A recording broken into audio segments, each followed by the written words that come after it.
નેત્રંગ પંથકમાં 4 જ કલાકમાં 5.5 ઇંચ વરસાદ, નદી નાળા છલકાયા।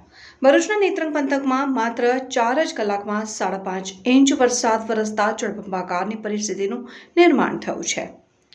ભરૂચના નેત્રંગ પંથકમાં માત્ર 4 જ કલાકમાં 5.5 ઇંચ વરસાદ વરસતા જળબંબાકારની પરિસ્થિતિનું નિર્માણ થયું છે। ભરૂચ જિલ્લામાં ધોધમાર વરસાદ વરસી રહ્યો છે ત્યારે ટ્રાયબલ એવા નેત્રંગ પંથકમાં અનરાધાર વરસાદ વરસ્યો હતો। માત્ર 4 જ કલાકમાં 5.5 ઇંચ વરસાદ વરસતા જળબંબાકારની પરિસ્થિતિનું નિર્માણ થયું છે। નેત્રંગ પંથકમાં આવેલ વિવિધ નદી નાળામાં નવા નિર્માણની આવક થઈ છે। એના અમરાવતી ખાડી અને કાવેરી નદી બે કાંઠે વહેતી જોવા મળી રહી છે। આ ઉપરાંત નદી કિનારે આવેલ સોસાયટીઓમાં પણ વરસાદી પાણી ભરાયા છે। ધોધમાર વરસાદને પગલે જનજીવન પર વ્યાપક અસર પહોંચી છે। વિવિધ માર્ગો પણ બંધ થયા છે। સવારે 6 વાગ્યાથી 10 વાગ્યા સુધીમાં 5 ઇંચ વરસાદ ખાબકી જતા નેત્રંગમાં ઠેર ઠેર વરસાદી પાણી ભરાયા છે। Reporter Azhar Pathan, સત્યડે news, Netrang.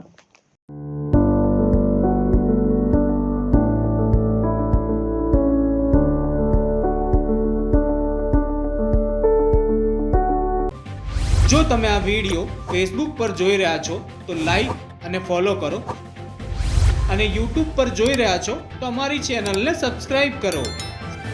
saturday.com આઝાદી સમાચારોની।